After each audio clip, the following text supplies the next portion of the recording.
මෙන්න අස්වැසුම ලබන ඔබට තවත් වටිනා පණිවිඩයක්. අස්වැසුම ප්‍රතිලාභීන් සඳහා රජය විසින් අප්‍රේල් උත්සව සමය වෙනුවෙන් සහ තවදුරටත් ආර්ථිකය ශක්තිමත් කිරීම සඳහා හඳුන්වා දී ඇති මූල්‍ය සහනාධාර ප්‍රධාන ක්ෂේත්‍ර කිහිපයකට බෙදා දැක්විය හැකියි. ඍජු මුදල් ආධාර වැඩි කිරීම. රුපියල් 17,500ක්ව පැවති අස්වැසුම වාරිකය රුපියල් 7,500කින් වැඩි කර රුපියල් 25,000ක් දක්වා ඉහළ නංවා ඇත.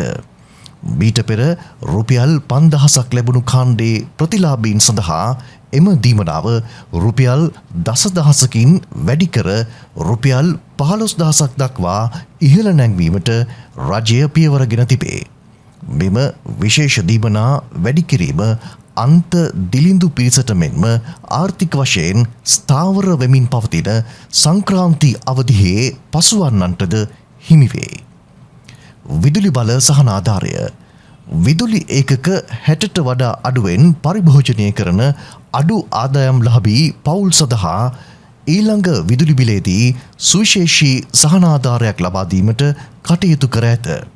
මේ වෙනුවෙන් මසකට රුපියල් කෝටි 500 බැගින් මාස 3කට රුපියල් කෝටි 1,500ක මුදලක් වෙන් කර තිබේ.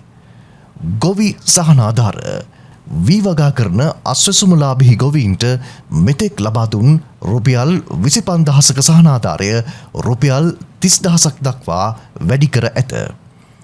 අතිරේක භෝග වගා කරන ගොවීන් සඳහා වන සහනාධාරය රුපියල් 15,000 සිට රුපියල් 18,000 දක්වා ඉහළ නංවා තිබේ.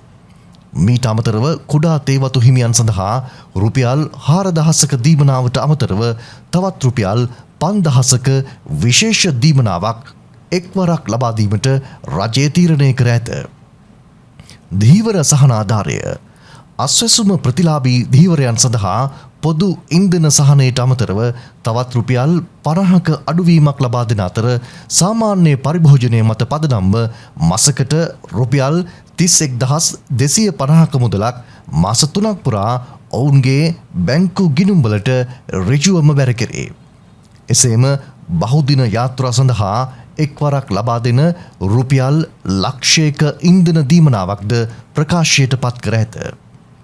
පොහොර මිල ස්ථාවර කිරීම. ලෝක වෙළඳ පොලේ පොහොර මිල ඉහළ ගියද රජය පොහොර බිටියකට රුපියල් 3,000ක අතිරේක පිරිවැයක් දරමින් සහන මිලට පොහොර ලබා දීමට කටයුතු කරයි.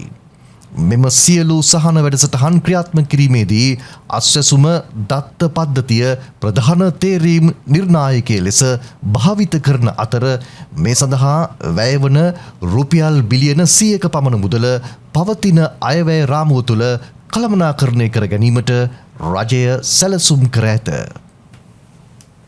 නිරන්තරයෙන් යාවත් කාලීන වන මෙවැනි තොරතුරු ඉක්මනින්ම දැනගන්න අපේ චැනලය සබ්ස්ක්‍රයිබ් කරන්න.